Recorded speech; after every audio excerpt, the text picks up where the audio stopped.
Select को अगर देखें तो सिलेक्ट में 3 क्लासेस हम यूज करते हैं। एक सिलेक्ट होती है जिसके बाद हम स्पेसिफाई करते हैं कि हमारे कौन कौन से कॉलम होंगे। फिर हमारे पास एक फ्रॉम की क्लास होती है जिसके बाद हम टेबल का नाम मेंशन करते हैं, 1 का या 2 का, जितने में से आपने सिलेक्ट करना होता है। वेयर के बाद हम डाटा को जो है ना वो फिल्टर करने के हिसाब से रोज के ऊपर जो है ना ये चल रही होती है। इसके अलावा इसमें ऑर्डर बाय क्लास को हम यूज कर सकते हैं। ऑर्डर बाय क्लास का मतलब क्या होता है कि जो टेबल रिट्रीव होके आएंगे, याद करो जब हमने रिलेशन को पढ़ा था तो हमने ये कहा था कि रिलेशन के अंदर जो ऑर्डर होता है ना वो मैटर नहीं करता। वो इसलिए मैटर नहीं करता कि जब आप रिकॉर्ड्स को रिट्रीव कर रहे होते हैं उस वक्त आप उसके ऊपर किसी भी किस्म का ऑर्डर जो है वो लगा सकते हैं। अब अगर ये मैं यहाँ पे एक छोटी सी इसकी क्वेरी चला के दिखाता हूँ आपको। ये W3 स्कूल है, चूंकि यहाँ पे डाटा भी हमारे पास मौजूद है और इसके अंदर आप देखें जी ऑर्डर बाय क्लास वाली एग्जांपल जो है ना ये हम लगा के देख लेते हैं। ऑर्डर बाय क्लास वाली ये आपके सामने जो चीज हमने बताई थी, याद करो जो टेबल या रिलेशन की खूबियां थी कि ऑर्डर ऑफ कॉलम भी इनसिग्निफिकेंट है और ऑर्डर ऑफ रोज भी इनसिग्निफिकेंट है। आपके टेबल में बनाते वक्त आपने कौन सा कॉलम पहले रख दिया बाद में रख दिया। हाँ, एक ट्रेडिशन यही है कि प्राइमरी की और इम्पोर्टेंट जो होते हैं वो रख लेते हैं लेफ्ट टू राइट, लेकिन इनसिग्निफिकेंट है स्टोरेज के हवाले से। और इसको जी नहीं, मैं अपना एसक्यूएल जो है वो रन नहीं कर सकता, उससे मशीन जो है ना वो काफी, मेरे पास इतना डाटा कहाँ पे पड़ा होगा या मेरे पास कौन सी ऐसी एसक्यूएल होगी कि जिसके अंदर इतने टेबल्स होंगे जिसके ऊपर मैं आपको डेमो कमांड्स जो है ना वो चला के दिखा सकता हूँ। ठीक है, आप देखें जी यहाँ पे ये मैं आपको दिखाता हूँ टेबल, यहाँ पे जो ऑर्डर बाय चल रहा है ये देखें, ये कस्टमर का एक टेबल है जिसके ऊपर हमने कमांड लगाई और रन जब करेंगे तो आपको यहाँ पे डाटा नजर आएगा, customer ID, name, customer name, address, city, ये सारे। ठीक है, हमने इसको ऑर्डर बाय कंट्री किया तो अब इसकी तरतीब कस्टमर आईडी के हिसाब से नहीं है, बल्कि अगर आप कंट्री वाले कॉलम को देखें तो उसने कंट्री को A to Z जो है ना वो यहाँ पे किया हुआ है। अगर आप इसकी जगह कोई भी और नाम लिख देते हैं, मिसाल के तौर पे आप लिख देते हैं कस्टमर नेम, ये हमारे पास कस्टमर नेम का फील्ड है, हम कंट्री की जगह इसको पेस्ट कर देते हैं और अब आप रन एसक्यूएल करेंगे तो रिजल्ट वही है।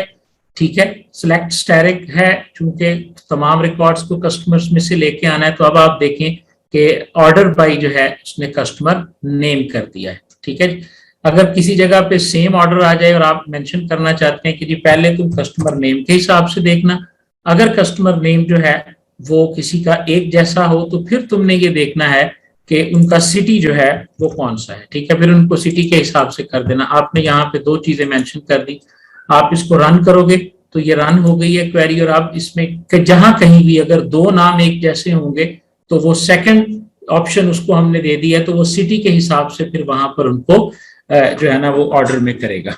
ठीक है जी, तो इस तरह आप अपनी ऑर्डर बाय क्लास को यूज कर सकते हैं अपने रिकॉर्ड्स को जो है ना वो जितने भी आपके रिकॉर्ड्स हैं उनको आप तरतीब देने के लिए। इसलिए कहा गया था कि किसी भी टेबल के अंदर जो है ये जाहिर है चूंकि ये अल्फाबेटिक है, वैल्यूज ही अल्फाबेटिक है, तो ये अल्फाबेटिक ही करेगा। और मेरा ख्याल है कि अगर हम इसको करना चाहते हैं तो इसके लिए DESC का कीवर्ड होता है। ठीक है जी, DEC का कीवर्ड होता है डिसेंडिंग में करने के लिए, कि आप अगर इसको डिसेंडिंग में करना चाहते हैं। ठीक है, ठीक है जी, ये आ गया। और order by this one I think हम बाद में लगा के देख लेते हैं। DESC डिसेंडिंग का कीवर्ड होता है कि जिसके जरिए आप इसे डिसेंडिंग में कर सकते हैं। ठीक है, ये देखिए जी कस्टमर नेम है, अब इसने उल्ट में इसको किया है जी। अल्फाबेटिकली अगर आप करना है तो फिर तो ये A to Z करेगा बाय डिफॉल्ट, लेकिन अगर आप इसको उल्ट करना चाहते हैं तो फिर DESC फॉर डिसेंडिंग।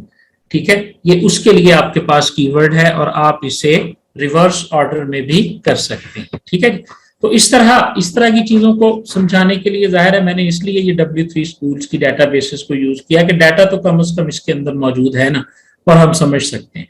फिर मैंने क्या कहा था कि टेबल के कॉलम्स की तरतीब भी जो है ना वो इनसिग्निफिकेंट है। क्यों इनसिग्निफिकेंट है?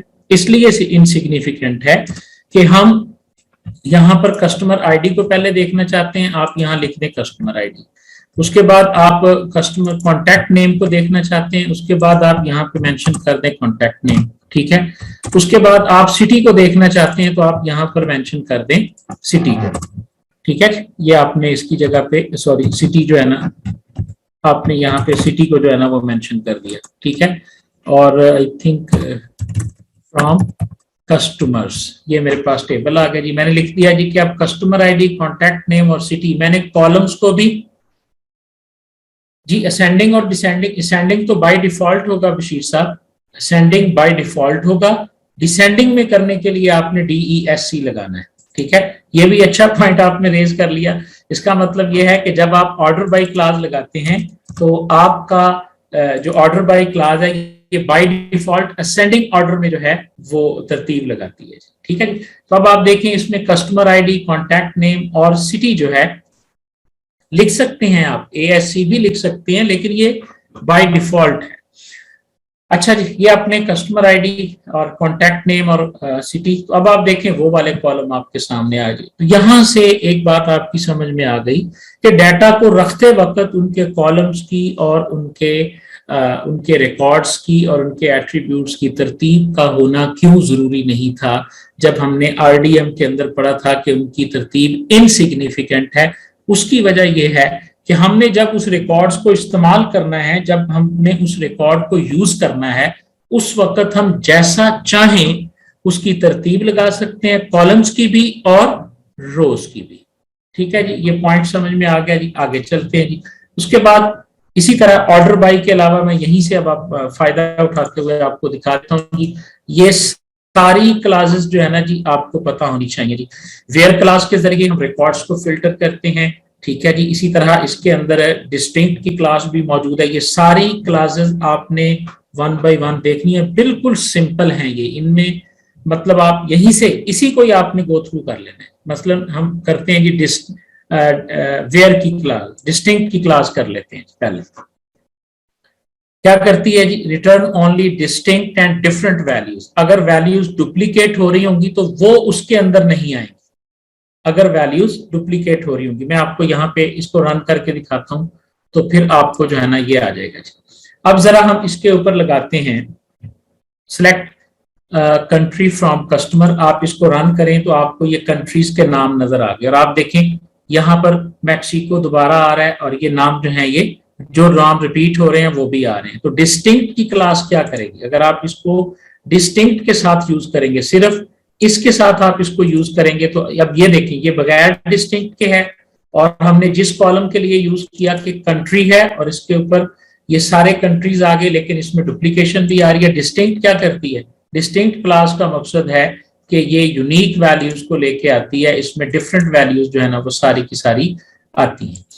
हाँ जी बशीर साहब, ये बात हमने पहले डिस्कस की है, ये केस सेंसिटिव नहीं है, लेकिन आपको पता है कोडिंग कन्वेंशंस होती हैं और एक कोडिंग रूल्स होते हैं। कोडिंग कन्वेंशंस का मतलब ये होता है कि कन्वेंशन किसी चीज को यूज करने की क्या है, तो कन्वेंशन और रूल इसका ये है कि आप इसको कैपिटल में लिखें, ठीक है। अदरवाइज ये डिस्टिंक्ट में मैं आपको रन करके दिखाता हूँ। एक तो डिस्टिंक्ट का मतलब आपकी समझ में आ गया। अब आप देखें जी कोई क्वेरी कोई भी नाम जो है वो रिपीट नहीं हो रहा। जो कंट्रीज के नाम है कोई 4 दफा था, कोई 5 दफा था, लेकिन वो एक ही दफा आपको यहाँ पे दिखाया जा रहा है, ठीक है। अब आप इसकी जगह जो है वो डिस्टिंक्ट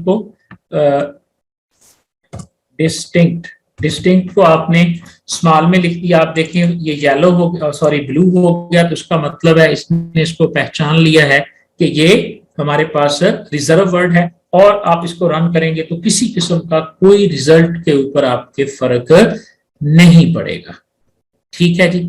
तो ये तो हो गई हमारे पास चंद मशहूर क्लासेस जो हैं जो हम इसके लिए यूज करते हैं। अब इसके बाद आप देखें जी बड़ी मशहूर क्लास है हमारे पास वेयर की। अभी तक हमने जो भी किया कॉलम्स के ऊपर किया, रिकॉर्ड्स पे हमने कुछ नहीं किया कि ये रिकॉर्ड हमें चाहिए। वेयर क्लास जो है ये बेसिकली फिल्टर करती है, एक्सट्रैक्ट करती है रिकॉर्ड्स को जो उस कंडीशन को पूरा करते होते हैं, ठीक है। मतलब यानी पहले हमारे पास यहाँ पर आप देखें आपने लिखा सिलेक्ट कस्टमर, आपने 3 कॉलम तो मेंशन कर दिए, लेकिन आपके टोटल 91 रिकॉर्ड्स हैं इसके अंदर, इस टेबल के अंदर एसक्यूएल के, W3 स्कूल के इस सैंपल टेबल के अंदर ये सारी तफसील बताई हुई है जी आपको कि जो ये सैंपल डाटाबेस है इसके अंदर कस्टमर का टेबल है, कैटेगरी का टेबल है, एम्प्लॉय का टेबल है। अगर आप प्रैक्टिस करना चाहते हैं इसके ऊपर, लाइव प्रैक्टिस करना चाहते हैं, मैं जितने भी मेरे स्टूडेंट्स हैं, इंटरनेशनल स्टूडेंट्स हैं जिनको मैं ऑनलाइन भी पढ़ाता हूँ, सबके साथ मैं इन्हीं लाइब्रेरीज को यूज करता हूँ और यहीं पे उनको करके दिखा रहा होता हूँ जब तक कि हम किसी प्रोजेक्ट के ऊपर काम ना करें।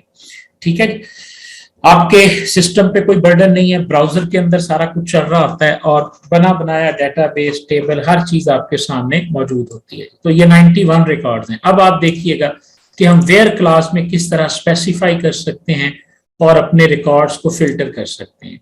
ठीक है, वेयर को जरा आपने ध्यान से समझना है।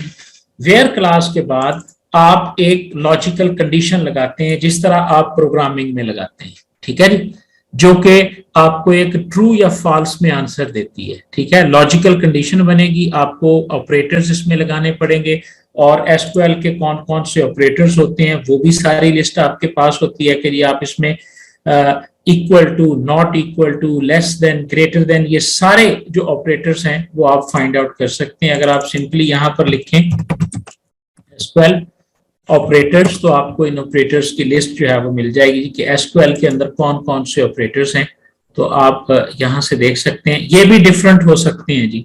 ठीक है, ये एसक्यूएल जनरल एसक्यूएल है, ये माइक्रोसॉफ्ट एसक्यूएल नहीं है। W3 स्कूल के ऊपर जब वो किसी चीज के बारे में बताता है तो ये देखिए, ये अरिथमेटिक ऑपरेटर्स हैं, ये बिटवाइज ऑपरेटर्स हैं, ये equal to, greater than, less than, not equal to के लिए ये वाला ऑपरेटर है, और कंपाउंड ऑपरेटर्स भी इसके अंदर मौजूद हैं, logical operator, and, all, any, between, exist, in,